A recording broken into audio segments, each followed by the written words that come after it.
नमस्कार दोस्तों, मोटिवेशन की धारा में एक बार फिर आपका बहुत बहुत स्वागत है। जैसे कि हम अपनी पिछली वीडियो में भी बहुत बार आत्मविश्वास को बढ़ाने के बारे में बात कर चुके हैं और अपनी आज की इस वीडियो में भी हम बात करेंगे कि अपने सेल्फ कॉन्फिडेंस को हम किस तरह से बनाए रख सकते हैं और वो कौन सी बातें हैं जिन्हें कि रिपीट करके हम अपने सेल्फ कॉन्फिडेंस को और भी ज़्यादा डेवलप और मजबूत कर सकते हैं। दोस्तों, एक बात तो हम सभी लोग जानते हैं कि जब हम सही काम करते हैं तो हमारी अंतरात्मा को संतुष्टि मिलती है और इसी वजह से हमारा आत्मविश्वास भी बढ़ जाता है। लेकिन इसके उल्टा जब हम कोई गलत काम करते हैं तो दो नेगेटिव बातें होती हैं। पहली बात तो ये होती है कि हमारे अंदर अपराध बोध जागृत हो जाता है और यही अपराध बोध हमारा आत्मविश्वास कम कर देता है, क्योंकि हर वक्त हमें ये चिंता सताती रहती है कि हमने कुछ गलत कर दिया है। आपने देखा होगा कि सेल्फ कॉन्फिडेंस उन्हीं लोगों का डाउन होता है जिनके अंदर अपराध बोध की भावना होती है, जिन्हें ये पता होता है कि उनके द्वारा किसी का कुछ गलत हो गया है या फिर उन्होंने कोई तो ऐसा काम किया है जो कि समाज की नज़रों में और दूसरों के लिए गलत था और उनसे हो गया है।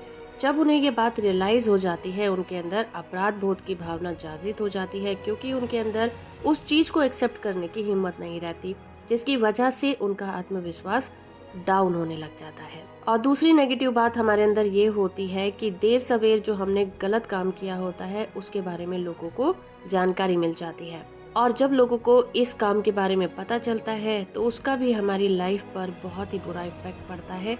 उसकी वजह से भी हमारा सेल्फ कॉन्फिडेंस डाउन हो जाता है। तो यही कारण है कि हमें सही काम करना चाहिए और अपना आत्मविश्वास बनाए रखना चाहिए। एक बहुत ही ग्रेट साइकोलॉजिस्ट हैं डॉक्टर जॉर्ज डब्ल्यू क्रेन। उन्होंने एक बुक लिखी है जिसका नाम है अप्लाइड साइकोलॉजी। इस बुक में उन्होंने लिखा है कि हमें ये याद रखना चाहिए कि जो हमारे काम होते हैं वही भावनाओं को पैदा करते हैं। हम अपनी भावनाओं को सीधे तौर पर कंट्रोल नहीं कर सकते, लेकिन हम अपने कामों को कंट्रोल करके अपनी भावनाओं पर कंट्रोल पा सकते हैं। इसलिए जो इंसान अपने कर्मों के प्रति बहुत ज़्यादा सचेत रहता है, यानी कि कॉन्शियस रहता है, वो अपने अंदर बहुत ही अच्छी भावनाओं को डेवलप कर देता है। क्योंकि जो इंसान अपने कामों के लिए कॉन्शियस रहेगा उसके द्वारा कभी भी कोई गलत काम नहीं होगा।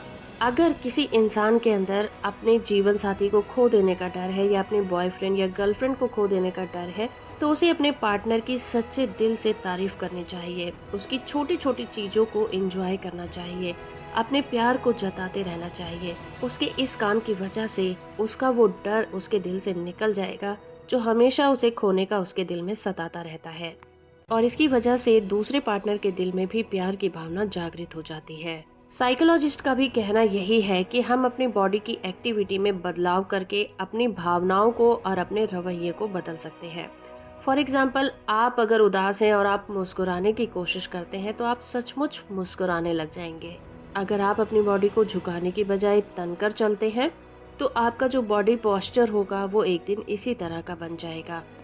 तो कोई भी इंसान जो अपने सेल्फ कॉन्फिडेंस को बूस्ट करना चाहता है, वो इंसान अगर इन 5 स्टेप को फॉलो कर लेता है तो उसका सेल्फ कॉन्फिडेंस कभी भी लो नहीं जाएगा। तो आइए जानते हैं कि वो 5 प्रैक्टिस कौन सी हैं जिन्हें करके आप अपने सेल्फ कॉन्फिडेंस को बूस्ट कर सकते हैं। पहला तरीका है कि आपको हमेशा आगे की बेंच पर बैठना है। कभी आपने इस बात को नोटिस किया है कि जब आप किसी मीटिंग में जाते हैं या क्लासरूम में जाते हैं या किसी चर्च में जाते हैं या किसी भी प्रकार की कोई भी सभा हो सकती है, आप इस बात पर गौर करेंगे कि जो पीछे की सीटें होती हैं वो जल्दी भर जाती हैं, क्योंकि ज़्यादातर जो लोग होते हैं वो पीछे की लाइन में बैठना पसंद करते हैं ताकि वो लोगों की नज़रों से बचे रहें।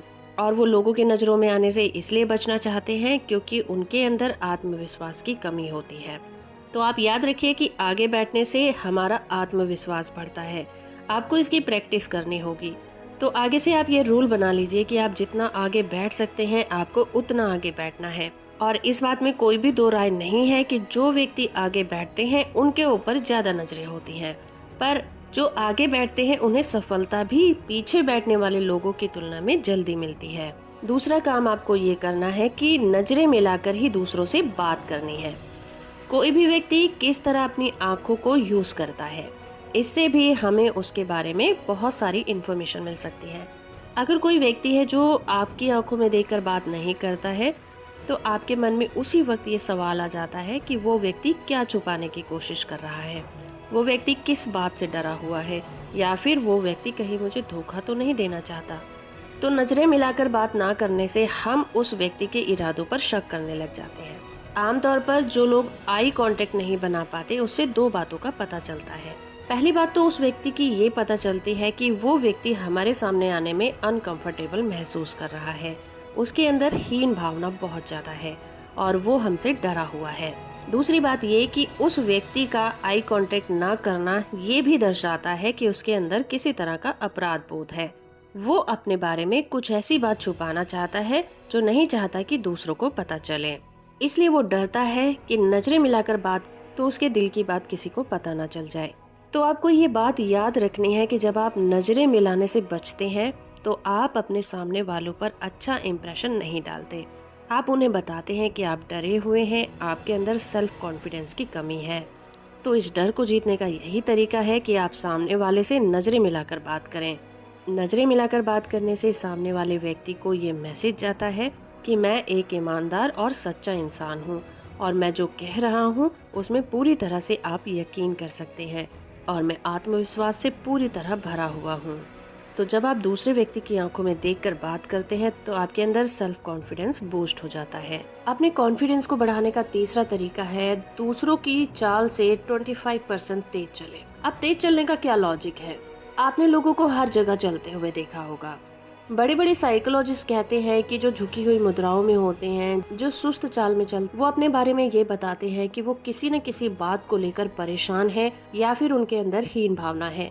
लेकिन साइकोलॉजिस्ट हमें ये भी बताते हैं कि हम अपनी मुद्रा में चेंज करके, अपने चलने के तरीके में बदलाव करके अपने बिहेवियर को बदल सकते हैं और अपने कॉन्फिडेंस को बूस्ट कर सकते हैं। अगर आप इस बात पर गौर करें तो आप पाएंगे कि जब आप अपनी बॉडी की एक्टिविटी में चेंजेस करते हैं तो आपकी जो मानसिक दशा होती है उसमें भी बदलाव आ जाता है। जो व्यक्ति हारा हुआ है, चोट खाया हुआ है, वो व्यक्ति हमेशा आपको मरा मरा सा दिखाई देगा, सुस्त रहेगा और उसका आत्मविश्वास जीरो होगा। जो लोग औसत चाल से चलते हैं उनके चेहरे पर ही लिखा होता है कि उन्हें अपने ऊपर नाच नहीं है। इसी तरह से एक और ग्रुप होता है जिस ग्रुप के लोग बहुत ही ज्यादा आत्मविश्वास से भरे हुए होते हैं। वो लोग आम लोगों की चाल से ज्यादा तेज चलते हैं। उनकी चाल में बहुत ज्यादा फुर्ती होती है और उनकी ये चाल दुनिया को ये बताती है कि वो कितने ज्यादा इम्पोर्टेंट हैं या फिर वो कितने ज्यादा इम्पोर्टेंट काम को करते हैं। इससे भी ज्यादा बड़ी बात ये होती है कि उनका जो बॉडी एक्सप्रेशन होता है, उनके चेहरे के हाव भाव होते हैं, वो ये दर्शाते हैं कि जो भी काम वो करने जा रहे हैं उसमें उन्हें सफलता मिलने ही वाली है। तो सेल्फ कॉन्फिडेंस को बढ़ाने के लिए आपको 25% तेज चलने की जरूरत होती है और आपको इस टेक्निक को जरूर आजमाना चाहिए। अपने कंधों को सीधा कर ले, अपने सिर को ऊंचा उठा ले और तेज कदमों से चलना स्टार्ट कर दें और कुछ ही दिनों में आपको इसका पॉजिटिव रिजल्ट भी जरूर देखने को मिलेगा। चौथा तरीका है बोलने की आदत डालना। बहुत सारे लोग ऐसे होते हैं जो कि ग्रुप डिस्कशन में पार्टिसिपेट नहीं करते। ऐसी बात नहीं है कि उनके पास कुछ होता नहीं है बोलने के लिए, बस किसी भी तरह की ग्रुप डिस्कशन जब भी होती है वो अपना मुंह नहीं खोल पाते। ऐसा नहीं है कि उनके पास अच्छे विचार नहीं होते या फिर वो बोल नहीं सकते। इसका कारण सिर्फ ये होता है कि उनके अंदर आत्मविश्वास की कमी होती है। एक जो चुप्पा व्यक्ति होता है वो अपने बारे में इस तरह की बातें सोचता है कि मेरा विचार शायद काम नहीं करेगा, अगर मैं कुछ कहूँगा तो हो सकता है कि लोग मुझे मूर्ख समझें, इसीलिए बेहतर यही होगा कि मैं चुपचाप बैठा रहूं।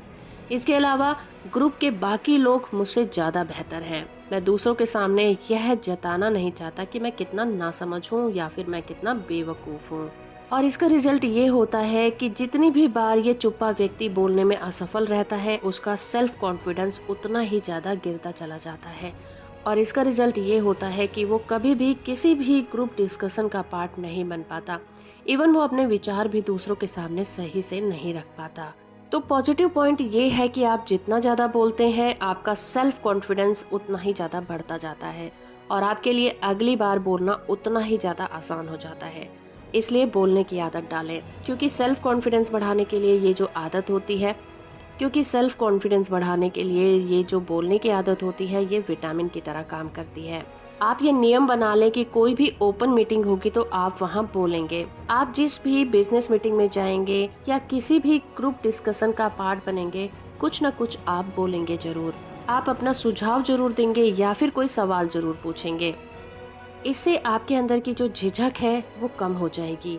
आप ये बिल्कुल ना सोचें कि आपने जो क्वेश्चन पूछा है या फिर आपने जो सुझाव दिया है उसके बारे में लोग क्या सोचेंगे। अगला व्यक्ति चाहे आपसे सहमत हो या ना हो, आपका काम है अपने सुझाव को देना या फिर अपने सवाल को पूछना। सेल्फ कॉन्फिडेंस को बढ़ाने का अगला और पांचवा तरीका है बड़ी सी मुस्कुराहट दें। ज्यादातर लोगों का कहना है कि मुस्कुराहट से उन्हें सच्ची ताकत मिलती है। मुस्कुराने से उनका आत्मविश्वास बढ़ जाता है। बिल्कुल वैसे ही काम करता है जैसे कि बुखार में किसी डॉक्टर की दवाई काम करती है। पर ज्यादातर लोग इस बात के लिए यकीन ही नहीं करते, क्योंकि जब वो डरे होते हैं तो वो मुस्कुराने की कोशिश नहीं करते। लेकिन मेरा मानना है कि आपको ये छोटी सी एक्सरसाइज जरूर करके देखनी चाहिए।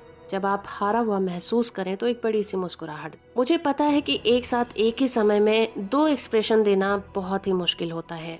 आप इस बात को अच्छी तरह से जानते हैं कि किसी भी इंसान के लिए एक ही समय पर खुश या उदास होना नामुमकिन सी बात है।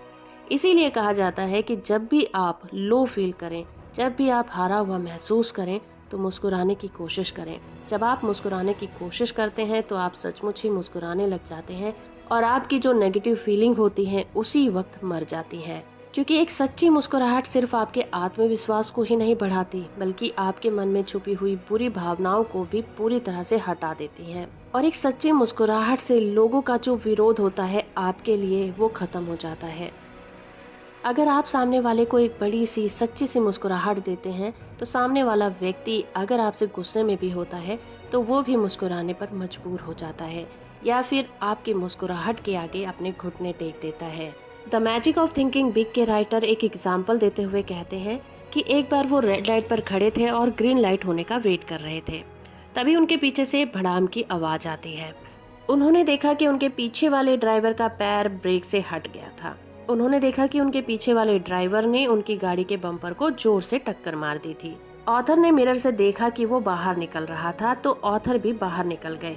ऑथर बताते हैं कि वो पूरी तरह से तैयार थे उस व्यक्ति से बहस करने के लिए, क्योंकि उसने बहुत बड़ी गलती की थी। पर होता ये है कि ऑथर उसे किसी भी तरह की बहस करते, वो ड्राइवर उनके पास आया। मुस्कुराते हुए उसने गंभीरता से कहा कि दोस्त, मेरा ऐसा कोई इरादा नहीं था। और उसकी जो मुस्कुराहट थी और उसकी मुस्कुराहट को देखकर जो ऑथर थे उनका गुस्सा बिल्कुल गायब हो गया। जवाब में ऑथर ने उसे कहा कि कोई बात नहीं, ऐसा चलता है। पलक झपकते ही उस मुस्कुराहट को देखकर ऑथर का गुस्सा गायब हो गया था। तो दोस्तों, जो मुस्कुराहट होती है उसमें बहुत ताकत होती है। जब आप मुस्कुराते हैं तो आप अच्छा महसूस करते हैं और आपके साथ साथ सामने वाला भी अच्छा महसूस करता है। तो दोस्तों, इस तरह से आप इन 5 स्टेप को फॉलो करके अपने सेल्फ कॉन्फिडेंस को बढ़ा सकते हैं। पहला, आगे के बेंच पर बैठें। दूसरा, लोगों से नज़रें मिलाकर बात करें। तीसरा ये कि आप दूसरे लोगों की तुलना में 25% तेज चाल में चलें। बोलने की आदत डालें और बड़ी सी मुस्कुराहट देकर बात करें। तो उम्मीद करती हूँ कि ये वीडियो आपको अच्छी लगी होगी। इसी तरह की वीडियो को देखने के लिए आप मेरे चैनल को सब्सक्राइब कर सकते हैं।